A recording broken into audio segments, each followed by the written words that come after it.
Donc leur difficulté, ce sont les 3 attaquants, à l'image de donc Neymar, Messi et Mbappé. Tous ces 3 joueurs duñu def effort défensif dañuy taxaw, ils marchent sur le terrain. Idrissa Gana Gueye et Ander Herrera, ils vont courir dans tous les coins du terrain pour aller à la récupération du ballon. Ce qui fait que donc les joueurs de Man City dañuy am ay 3 contre 1 ou bien ay 3 contre 2.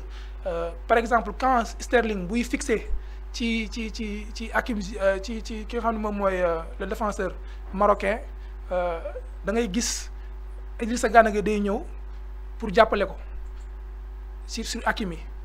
Alors que du côté de Man City, il y a Cancelo qui est derrière, mu andi ay dédoublement, et aussi Bernardo Silva qui propose une solution de passe.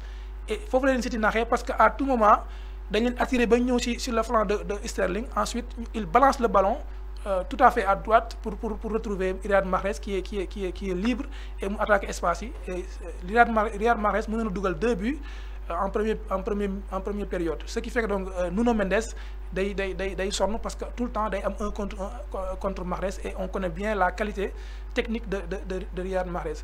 Le Paris Saint-Germain a marqué le premier but du match. Pourquoi? Parce que c'est des joueurs aussi de grande qualité, et en transition, comme bi ñu ñëwee entre Neymar et Messi, rondement mené sur un centre de Messi qui trouve un peu par réussite ki nga xam ne moom mooy Kylian Mbappé. Mbappé a marqué le but, et mënoon nañ jàpp ni c'était de hold-up, mais ils n'ont pas suivi. Comme ni ma ko waxee duñ def repli défensif bi, moo tax City dox seen kaw ba. Et Pep Guardiola qui avait aligné Zinchenko en première période s'est rectifié en deuxième mi-temps en lançant Gabriel Jesus qui a marqué le deuxième but, le but de la victoire. Donc ça c'était donc le match de City. Ensuite on a Atlético Madrid qui recevait le Milan AC. Milan est resté en vie parce que mënu woon ñàkk bañ a gagner match bi. Donc ils ont remporté le match. Ils ont marqué à la 85e minute par un but de Messias. Donc moo leen di permettre quand ils reçoivent donc Liverpool ci journée bii di ñëw ñu am espoir pour mën a qualifier, parce que s'ils battent les joueurs de Jürgen Klopp mën nañ qualifier. Alors Atlético Madrid va aller sur le terrain de Porto. Ça ne sera pas du tout facile. Et Liverpool de son côté a remporté son match à domicile contre Porto 2-0 avec un but de Thiago Alcantara. Sporting 3-1 contre Dortmund qui est toujours malade. Sporting moo gagné 3-1 avec un doublé de Gonçalves, un jeune très prometteur. Donc lii moo nekk donc les résultats de cette 5e journée. Et mën nañ jàpp ne après cette 5e journée il y a quelques équipes qui se sont qualifiées. Dañuy ñëw xool le tableau des poules. La poule A, ñu xool la poule A, résultats yi nan la dem foofu ci kii bi classement bi. Alors poule A, Man City moom moo fa jiitu avec sa victoire contre PSG, am na 12 points, et PSG qui suit 8 points, et toutes les 2 équipes se sont qualifiées. Foofu moom yaakaar naa du am benn jafe-jafe. Et la poule B, rapidement ñu dem ci poule B bi.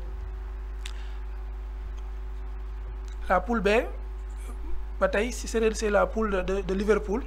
Liverpool donc moom ba tey moo jiitu parce que mu ngi enchaîner victoire avec 15 points, et c'est la poule la plus indécise parce que fi mu toll ni 3 équipes yi nekk ci ginnaaw yëpp ku ci ne mën nga qualifier, muy Porto, muy Milan, muy Atlético Madrid. Donc ce sera une journée très difficile, et si journée 6e journée bii di ñëw. Et la poule C, ci poule C bi, alors c'est la poule de l'Ajax qui domine cette poule avec donc Sébastien Haller en grande forme. D'autres Sporting moo ci topp avec 9 points. Donc ñoom ñaay qualifié nañ. Donc Dortmund est éliminé, le Dortmund de Haaland. ñu dem ci poule B bi. Donc poule B bi c'est la poule du Real Madrid. Donc ils avaient commencé la compétition par une défaite à domicile contre le Sheriff Tiraspol, mais ils se sont rectifiés aujourd'hui. Ils sont à 12 points, et premier de leur poule, suivi du Milan, de l'Inter Milan. ñoom ñaar qualifié nañ. Donc Sheriff Tiraspol c'est éliminé. Ensuite ñu jàll donc sur la poule E du Bayern et du Barça. Ici donc c'est le Bayern qui domine la poule avec 15 points. Le Barça et le Benfica ñoom ñoo war a donc xëccoo donc la 2e place. Et ce sera difficile pour Barcelone parce que dañu war a dem fekk ji Bayern en Allemagne. Pendant ce moment donc Benfica mooy recevoir moo recevoir Dynamo Kiev si buñ gagné match boobu ñoom dañuy qualifié donc bootul Bayern Europa League Barça Europa League lay mujjee si bu fekkee jël na 3e ci poulam boobu ñu jàll si beneen poule bi.